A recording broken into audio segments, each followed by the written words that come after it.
Everybody, and welcome in to another episode of the Couch GMs podcast. It's Thursday, May 15th, 2025. I'm your host, George Kurt, joined by the one and only Cody Roadcap. Cody, I missed you last week. I missed you too, and we got a lot to talk about. We got the schedule. I believe we're 113 days away from the NFL season kicking off. I mean, Countdown's on, man. it felt like an eternity away from the Couch GMs podcast and the fans out there. Yes, it did, but we're back. We're here to talk schedule, which is one of the most exciting things to look forward to in the offseason as you get ready to see how your team's path to a potential Super Bowl will go. Make sure you're following us at the Couch GMs, Facebook, X, Instagram, and TikTok to get even more than you do from the show. And join us live Thursday nights at 6:30 during the off season to talk everything that's going on in the NFL. We're going to talk schedule today, but before that, Cody, what's happening?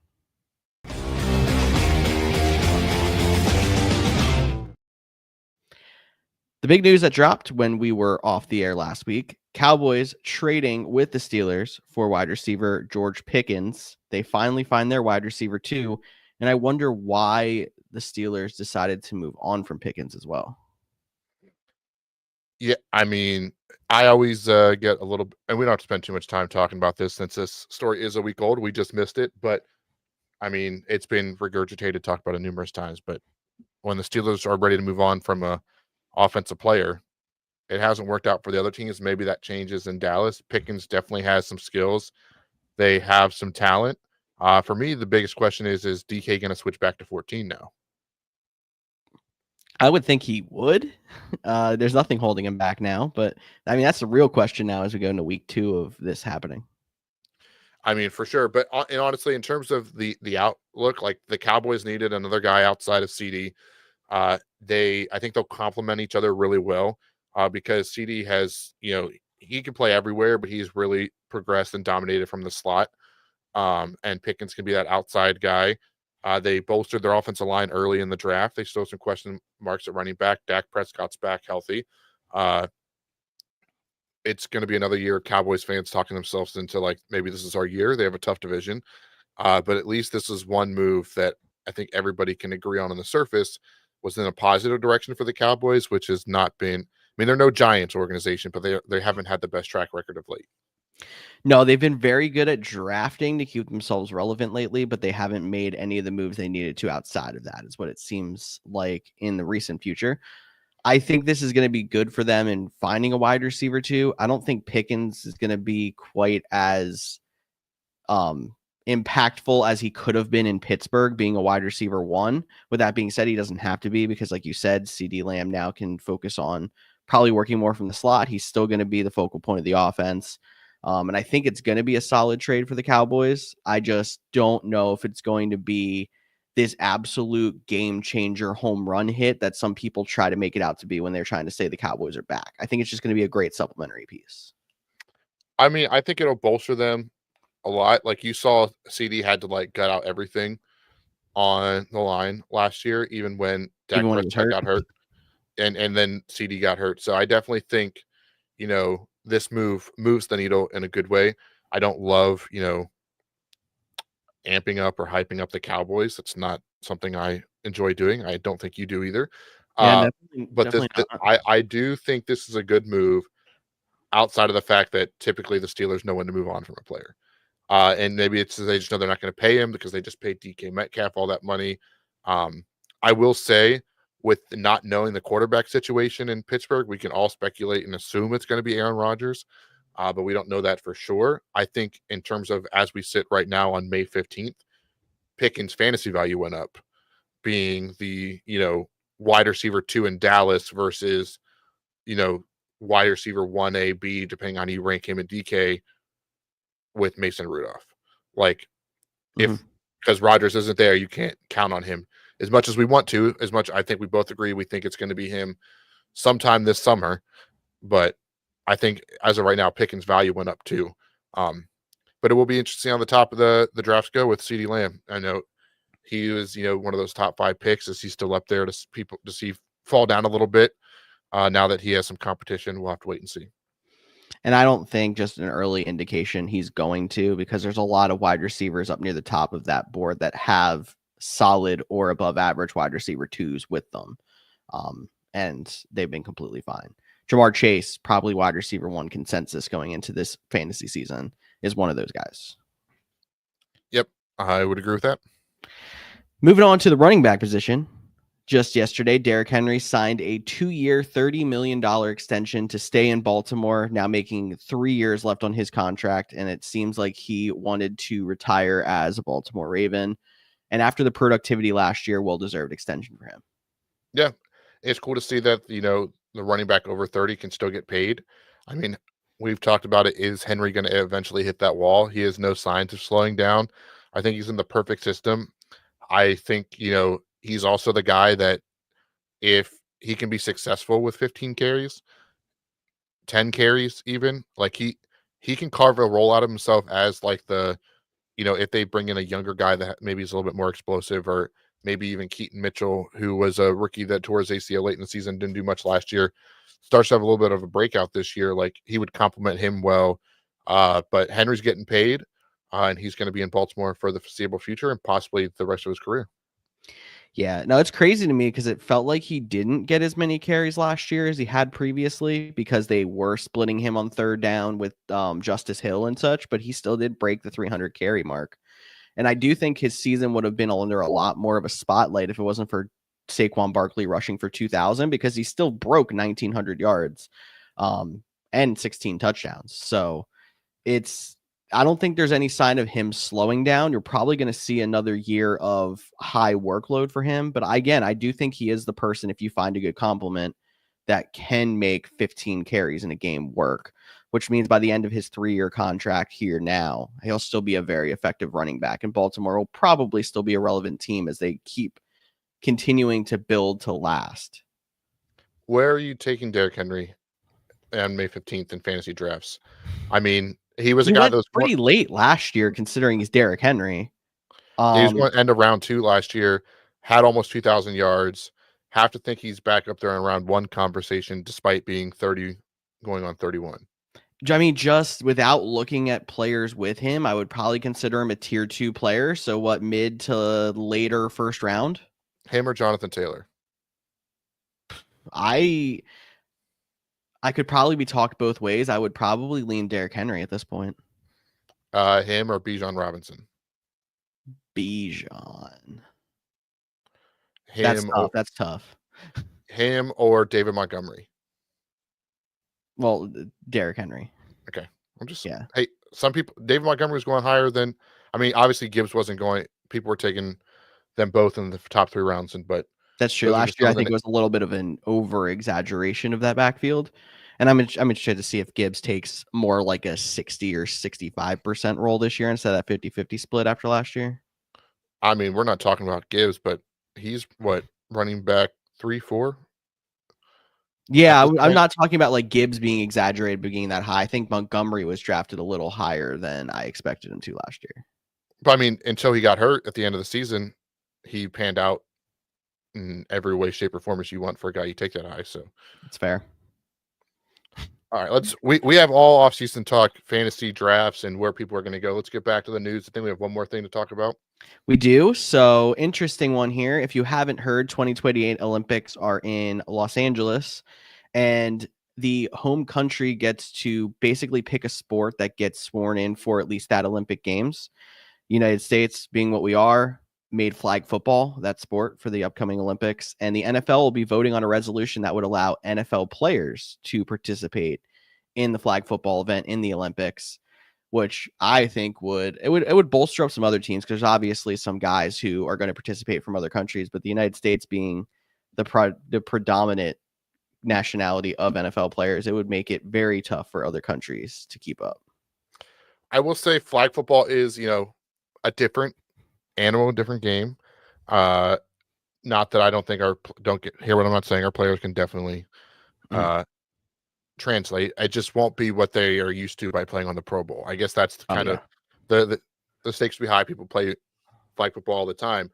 But yeah, I think it would be fascinating. I think it's really cool that they have the potential to do that. I mean, we all love when the NBA superstars, join up on Team USA in the Olympics. So I don't know why we wouldn't want to see that in the NFL. I mean, I know baseball for a while, they were only allowing college players and non-professionals. Maybe the NFL follows suit. Maybe they just want to protect their players from injuries and use and how that all works out.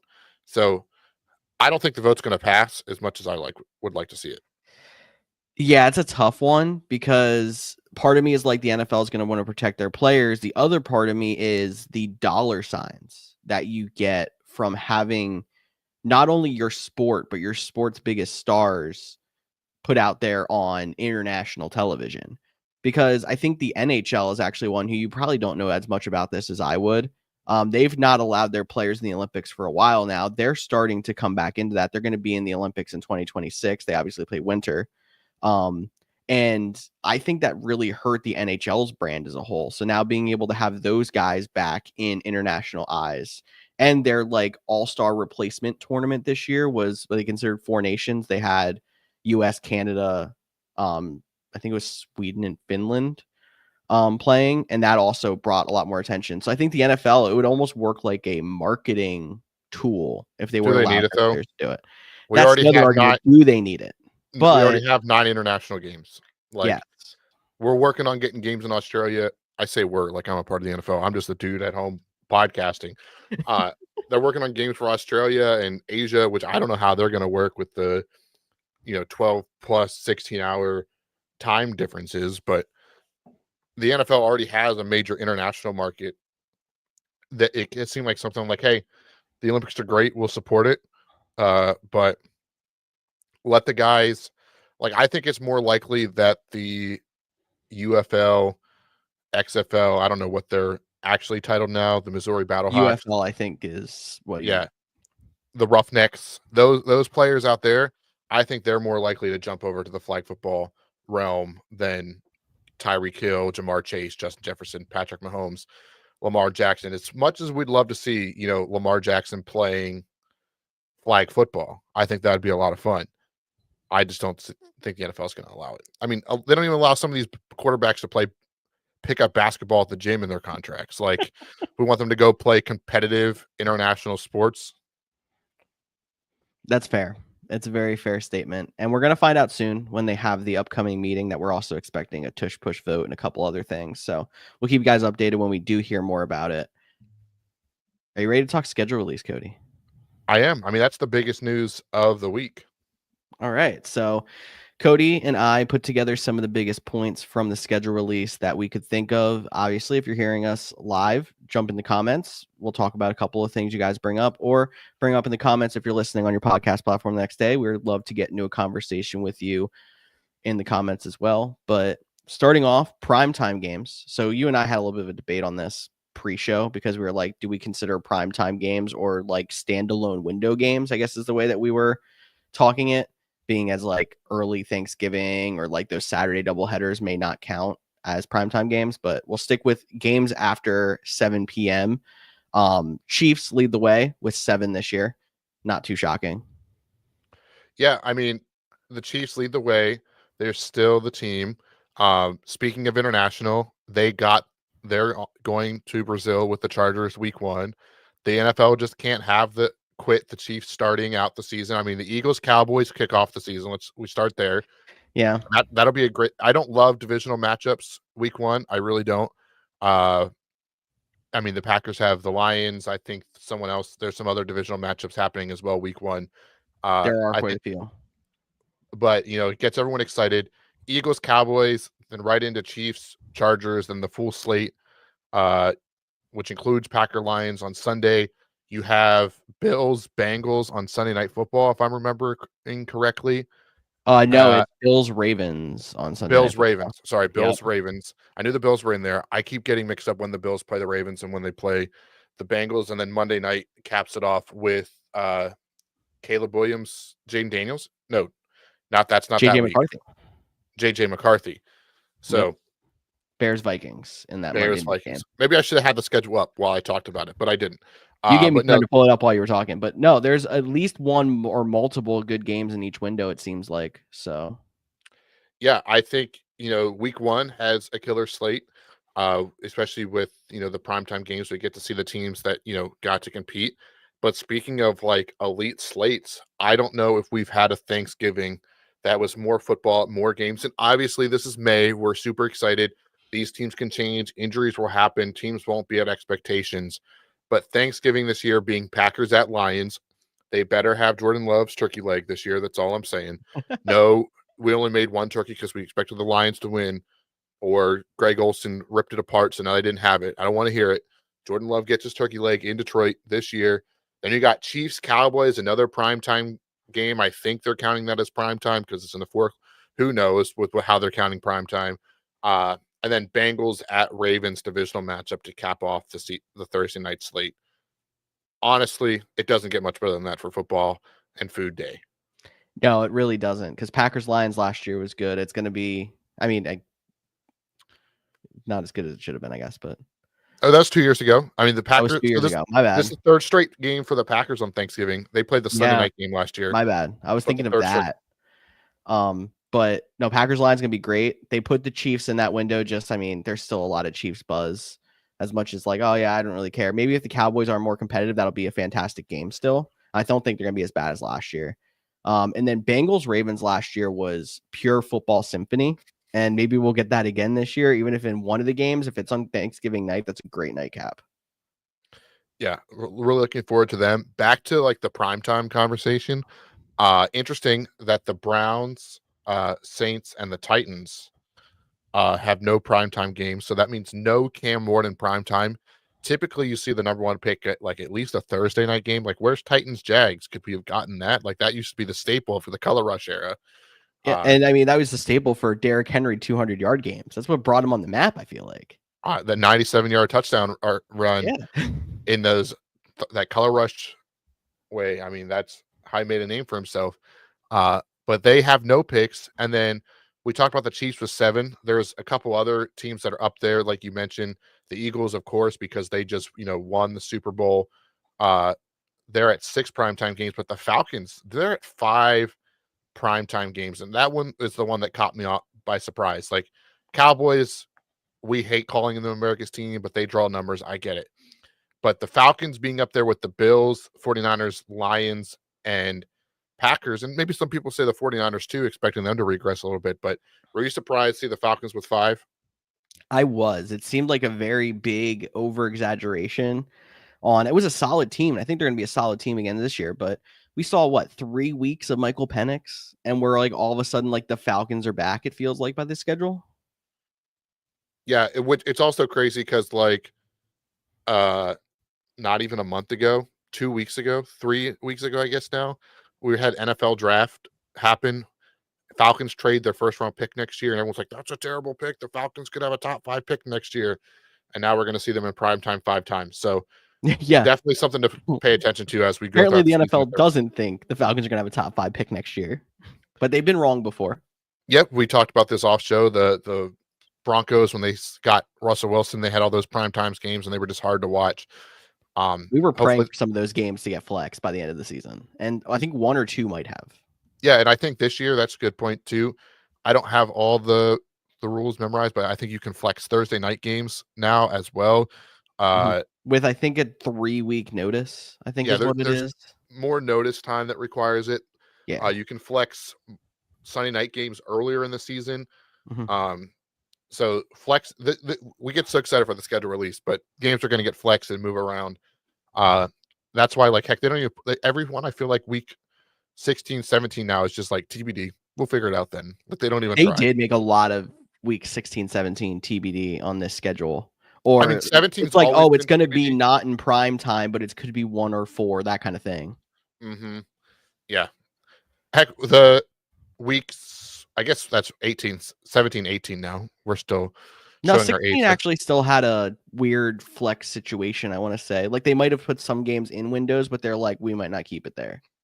Yeah, and then week 17, I know for the Packers at least, there is Packers Ravens, which great matchup. They're Saturday or Sunday. It's like, what do you mean Saturday or Sunday? Yeah, seriously. I mean, the nice thing is the holidays right around there too, if I'm not mistaken. I think that's Christmas week. Yeah. So there's a little bit more flexibility and schedule for that, but also like for your watching, like you're probably on a break or you have a little extra time off at that time. So at least it's a little bit easier to watch, but it'd be nice to know when your team's playing around the holiday. For sure, because you got to plan. You got to know what, like my family knows, 12:30. If we're eating Thanksgiving at 12, there better be a TV in the room, Yeah. or we're eating at 4. Uh-huh. That's the Exactly. rules when the Packers play at Thanksgiving. They know. And it's nice. Yeah. Well, it's nice too, because you have a lot of Packers fans in your family too that would also agree with you on that statement. It's not like you're an outlier in that. I'm a little bit of an outlier. Okay. Since we go to my Vikings fans Oh, uncles a lot for Thanksgiving, so that's I always didn't know that about your family, Cody. There we go. little bit of a fun atmosphere. What's not so fun? That's called a transition, my friends. 4 Monday Night Football double headers, and some of them overlap. Can we get rid of this doubleheader nonsense? I'm I done. knew you didn't put this on your original like rundown to me, but I knew I had to add this in here because you were going to have some super strong take. I almost thought it was 5 for a second, but ESPN's going to be airing one of the Saturday double headers late in the season. I think it's week 17. But 4 Monday night double headers, which are bad enough when they're the 7 and 10 o'clock, but when you have the 7 and 8 o'clock starts, it's even worse. Yeah, I'd almost then rather go back to the 7-10 o'clock game and let them. Oh, you might cut out there, Cody. Things cutting out here. There you go. I'd rather them go back to the 7 and 10, and then let that 10 o'clock be like the uh, building us up to when we get those weird hour games at the in Asia, in Australia. Like when they want to play Australia, the team's always gonna have a bye week the following week, so it's gonna be, I don't know, noon on Tuesday or whatever. Let that be the 10 o'clock game, and we go from there. But that's not how it's going to work. We're going to play these 7 o'clock games. We're watching a game and they're going to shrink it down small so I can see someone kick a field goal in the right hand corner. If I wanted to watch that game, I'd flip over to it. There's no Monday night red zone. Don't have that. So I'm Maybe if not. they did that, it would be better. Hey, maybe on ESPN's new $30 a month subscription package to get all the ESPN channels, that'll happen. Oh my gosh, that's and speaking of that, I think it's 10 or 12 different subscription packages an NFL fan would need to be able to get all the games if you're getting them just on streaming services this year, which is also getting out of hand. I believe there's a YouTube exclusive game this year too, if I saw right. Wouldn't be surprised if YouTube has that probably not included with just the Sunday ticket package. You probably have to buy the full TV package or something Yeah, crazy like that. I didn't say YouTube TV. I think it just sounds scheduled YouTube. So maybe it is a free open thing, but I'm really not sure. I guess we'll have to wait and see, and don't clip this because I don't want to sound like an idiot if that's not the case. Okay. Yeah, I just happened to see a flash by. I didn't do any more research. So anyone out there, if you're listening, take it with a grain of salt. Take a look. We'll report back later. Cowboys with those 6 primetime games, which is already second most in the league. 4 of them on Thursday, but one of them is considered a Thanksgiving game. So 3 Thursday night games, 1 Thanksgiving to make it 4. It's a lot. I mean, I guess if you're going to put the Cowboys in a primetime spot to draw, that's the way to go because it's something that Amazon can try to market. Yeah, I guess that is the case, or it's a way of getting Dallas in the spotlight, but also being on the You're the non. worst of the primetime windows. Here you go. I mean, it's the first time they've played 4, but I feel like for years now they've been the team that's double up Thursday to Thursday, like That's after fair. Thanksgiving. So they've always done 2. So they get the one to start the season, and I guess they're I guess doing that one. makes it different too, because that's also not an Amazon game. That's an NBC game. And then what? Christmas is the other one because Christmas is on a Thursday this year. That's fair. So it's an interesting 4 games. It's not Yeah. just traditional Thursday night football. But while you were talking, because I've Mhm. had enough talking about the Cowboys, YouTube is doing a game. It's the Friday night kickoff game. So the Brazil game is on YouTube. It sounds like it's just going to be streamed on YouTube, not YouTube TV. So it would be free and open. So it's just YouTube trying to get more web traffic. Yep. So But at least that's nice. You don't need a subscription to get it, like a Peacock exclusive playoff game, for example. It's just you have to log on to YouTube. yes. I'll take that over some of the other situations, being honest. Yeah, I like that. I just need Apple TV Plus to get into this, so I can have a reason for every streaming service. Heck, maybe Fire TV or Roku channel or Discovery Plus or HBO Max. Now that they're going back to that name for a little pop culture reference, streaming You services just irritate me. said Discovery Plus to get an NFL game. That's something. Hey, you never know. Never know. Right next to Love It or Listed or whatever else is on that. HGTV. Not a sponsor. Maybe they'll have an NFL game. We got a Disney Plus game this year. Inside Toy Story or Inside Monsters Inc.'s that girls from Monsters Inc. room. Maybe on the island of Lilo and Stitch. Who knows That'd what be they're going to do something. this year? Yeah, they're getting creative with these special games, but I still think it's just trying to keep up with that Nick game that they have the SpongeBob theme, and it just seems to work the best of the group. I agree. I agree with that wholeheartedly. But we can get back to like real serious conversations and not just random hypotheticals. As we talk through some of these other games, we talked about the week 1 slate being good. Holiday games, we talked about there's the triple header on Christmas as well, including a game on Netflix, 2 of them. So there's another one. We talked about the Cowboys. Who else is on the Christmas Day slate? You got that in front of you? I only seen 2 on the Christmas slate, so you have to tell me what the primetime game is if it is, because it's 2 games on Netflix. It's Cowboys and Commanders and Lions Vikings. Lions Vikings, pretty good matchup in there. And what's the first one? Cowboys Commanders. Alrighty, and then I'm pretty sure it's definitely a triple header. Uh, Broncos Chiefs. Chiefs. Amazon still gets their Thursday night football game. My bad. Yep. Nope, you're good. I was looking it up as we speak. The power of modern technology and being able to Google while we podcast. It's tough. Like, we looked pretty heavily at this schedule, at least I know I did beforehand, and it's just hard to remember all the like ins and outs. Yeah, especially like when everyone's a fan of their team. And I don't Yeah. know about you, when the schedule comes out, that in my mind, it's like, which games can I get to? Which games do I want to try to go to? What's the What hard stretches? special games does my team have? Like, I could have told you Eagles Bears Black Friday game. Like, I would have had that on top of my head, no problem. Yeah, same with me. I could have told you about the Packers 4 games in 18 days between week 10 and week 13 that goes Eagles, Vikings, Giants, Bears. Like 3 tough matchup like in 18 days. It is what it is. Actually, the Bears Lions. Lions ended on Thanksgiving. That's how we get to 18. So even messing that up, but a lot of good games that will hopefully we'll get to a game. Heck, maybe, probably not. It'd be cool to go to Green Bay for the Packers Eagles game, but It would. we'll have to see that. But we're a fantasy first podcast. Buy-Mageddons is always a big thing. So as we're looking ahead, let's talk about some of these bye weeks. Thankfully, it seems to be a little bit more spaced out this year, in the sense that there's only one bye week that has 6 teams. Yep. Why they couldn't give 2 of those to the week beforehand, just to spread out even more. Yeah. It's a different conversation, different day.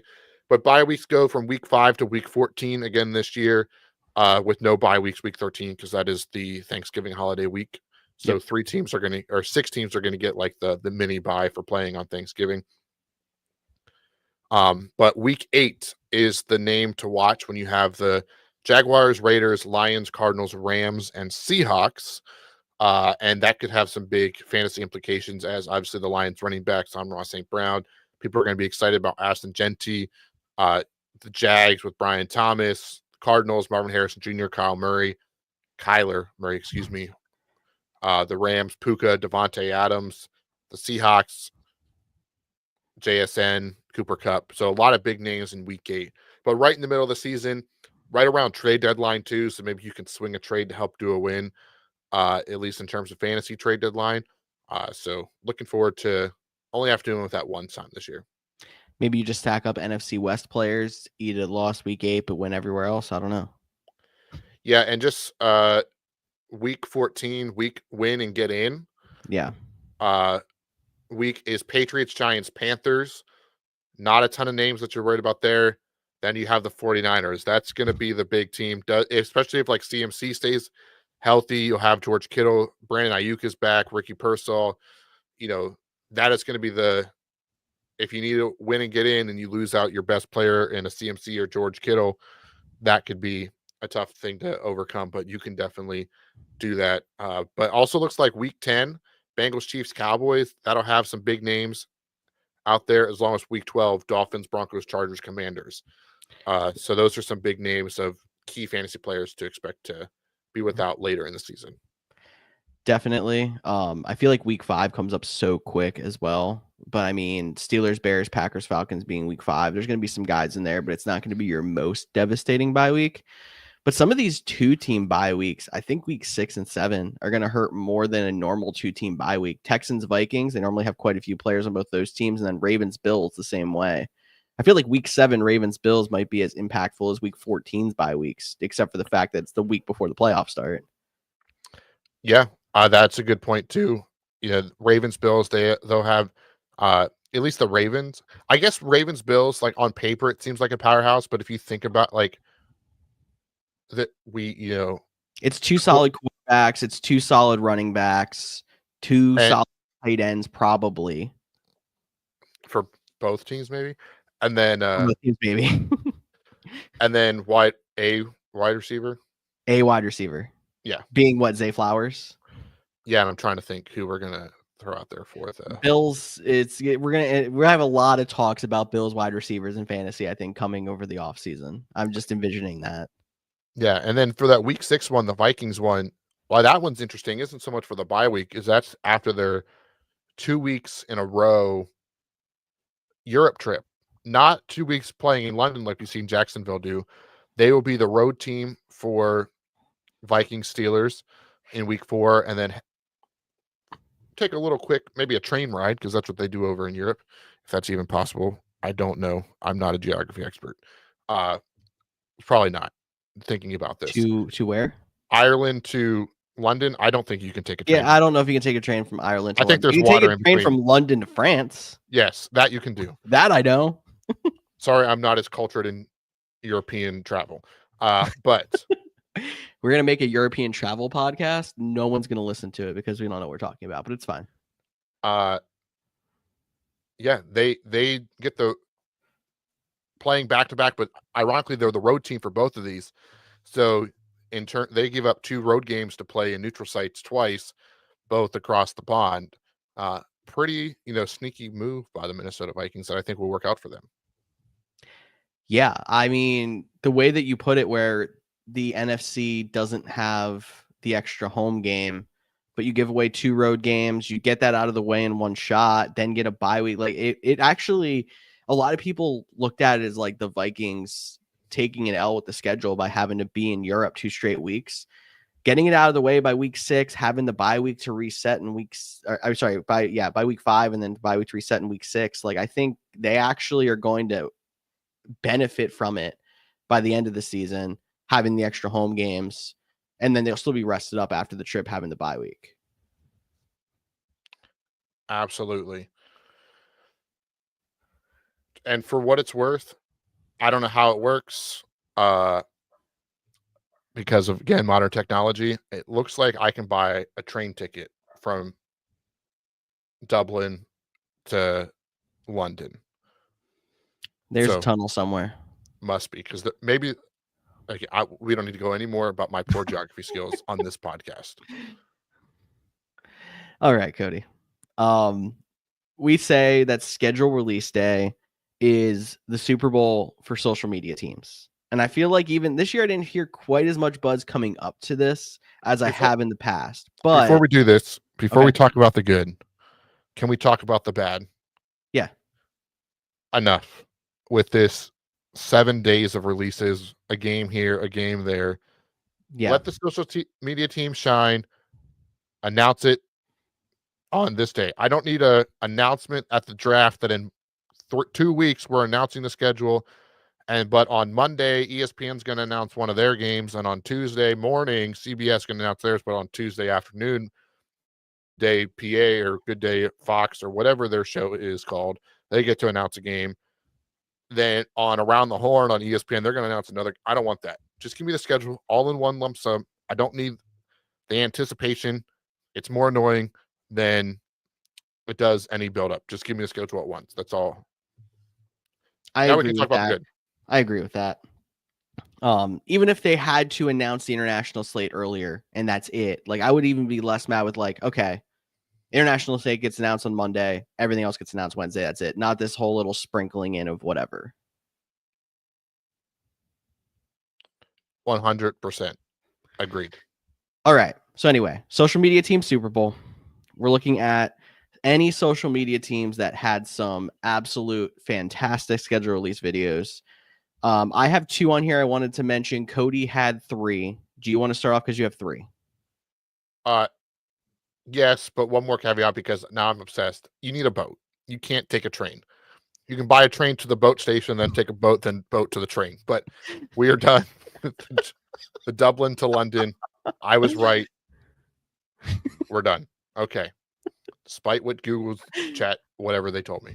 I'm Yes. just going to have to run the rest of the show because Cody's going to keep doing research on European travel. It was a good time. In my next life, I'll become a travel agent, not this one.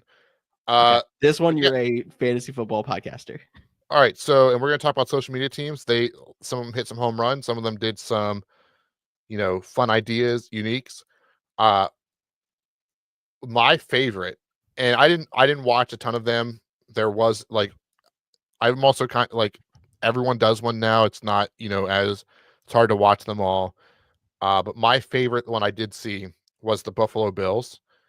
I don't know if you got a chance to check theirs out. It was so simplistic. It was basically Josh Allen on the phone. He was on the practice facility. I don't remember if he was like kicking a ball around or throwing a ball around. He was on the phone talking to their GM about the schedule release, basically. And he was like, just get AI to do it. That's what they're doing these days. And he was like, okay, I think you can do that. And then it goes to Allen Iverson holding up a piece of paper of the draft, and was just like, it was just a printed out of the schedule. And it was like, this schedule's been brought to you by the answer AI. And I was just like, so simple but so good. Being from the Philly area, some people were like, why is AI up there doing a schedule announcement for the Bills? But the way I looked at it, it was like, that was absolutely a genius marketing play by the Bills. And I am not mad at all. It was fantastic. Yeah. Like I said, like, obviously you're going to talk about the Chargers. They're always at the top. They always go hard. But the simplicity of the Bills made it. And then another one I want to talk about is the Minnesota Vikings. Yep. I don't know if you got a chance to check theirs out, but they got people to get tattoos of like, and they weren't like, just like the team's logos. So like when it was the Packers, when they played the Packers, like somebody got like a cheese grater. When they're the Bears, it was like a little teddy bear with like a skull helmet, the Vikings helmet on. So it's just like, it was cool to see like that kind of creativity of like getting an artist involved to do these different tattoos. And some of them I was like, man, I kind of wish I was asked to do that. Like I would have gotten one of those tattoos. So that was a fun idea. And, another one that was outside the box. Definitely. It's nice to see all the different creative avenues that these teams, social media teams go for. And you and I having a video background can appreciate all the work that goes into those. And it's nice to be able to like, when they have the time to put that effort in the off season, that they really shine. During the season, there's so many things going on. The NFL season moves so fast, despite there being one game a week. You never get to see a lot of their creativity come out, but this is when you do. Yeah, and I mean, don't get me wrong, there's some other good ones. The Packers, I don't know if you watched theirs. I felt like you needed some ayahuasca to really enjoy that one because it was just out there, crazy and corny. But there was a highlight part of it that their, CEO Mark Murphy was in the fans, and he did the "What the hell is going on out there?" classic Vince Lombardi trope, and then he was like, "Get the F off the field," and then it like pans over to the field, and it's somebody running with a cardboard F. Like, so they had like some fun, weird, like theirs was just weird and different. So props to them for trying. Just didn't crack my top. Yeah.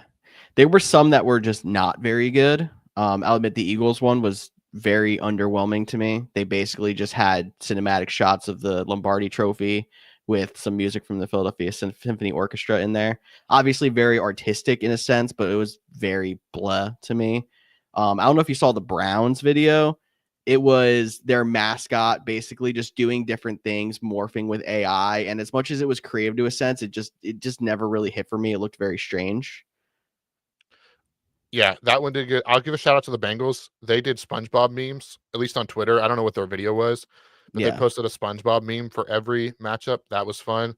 I feel like they Uh, did that last year as well. So I think that's kind of just become a thing for them. But they did have something with it last year, though. Like that was just like a secondary. yeah, I didn't see what video they put out. I just saw the Mhm. memes.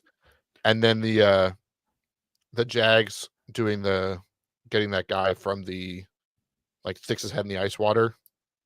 Yeah.